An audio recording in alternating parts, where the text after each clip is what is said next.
When it comes to real estate, we want increase in value with our properties. Anytime our property increases in value, that's called equity. We love equity. Equity is the name of the game when you're a homeowner. That's a fantastic thing. Now, hold on a minute, pump the brakes. Sometimes the opposite happens. Sometimes the economy tanks and our property values decrease. Depreciation. So what causes property values to decrease? Let's talk about that today. Now, I want to go straight down that road of depreciation.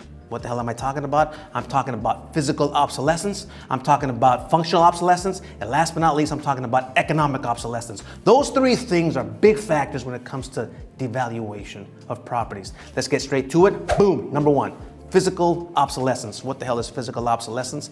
Pay special attention to this. Now let's assume there's a homeowner of a house. And the homeowner of a house has not maintained the property the way it should be maintained. What am I talking about? Well, sure.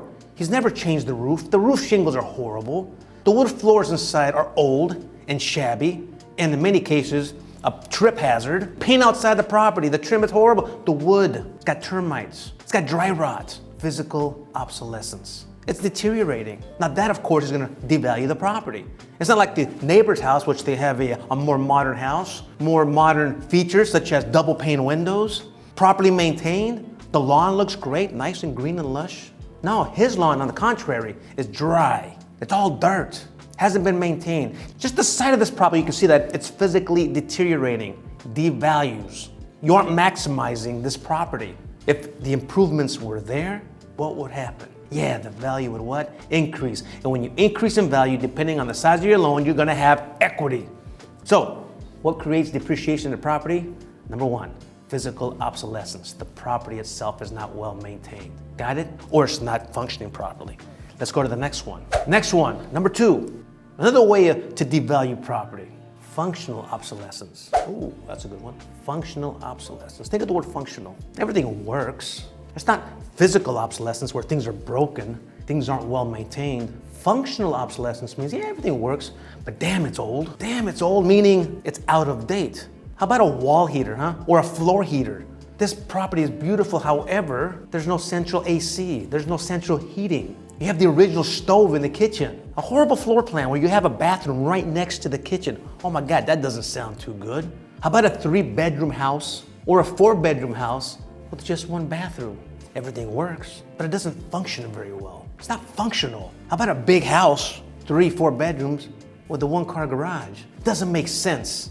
It works, but it's not the best functioning way to have built this property. Or maybe it was over-modified, so now it really doesn't function the way it should be. Got it? So that's functional obsolescence. Does that devalue a property? Why, of course it does. Why? Because most families would want more bathrooms for a house that size. Most families would want 2 or 3-car garage if you're gonna have that many bedrooms. So, functional obsolescence, yeah, everything works, but it could be better. It could have a better floor plan. It could have a better heating and AC unit. It could have modern accessories instead of the old school style that aren't energy efficient. Functional obsolescence, yeah, that also devalues property values. Let's go to the next one. The last but not least, the big one, the big kahuna, the big enchilada. Economic obsolescence. So an example of economic obsolescence, here it goes. Ready? Location, location, location. The location isn't the best, meaning got a very high crime rate. Got nothing to do with the owner. The owner's still taking care of the house. House is the best house in the neighborhood. But the outside factors, the crime. How about the zoning, huh? The zoning, again, has nothing to do with the house, but the zoning factors outside this property, they just allowed a landfill to be built not far from this property. Geez, mother of mercy, it stinks now. The stench is gonna kill it.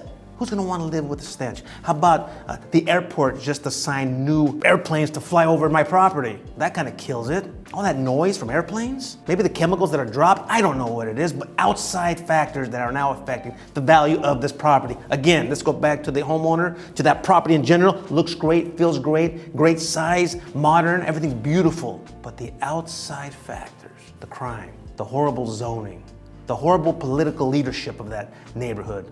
It's gang infested. Too many liquor stores in that area, bringing down the value. So that in itself is economic obsolescence. Nothing to do with the homeowner, everything to do with outside factors. So one more time, let's go.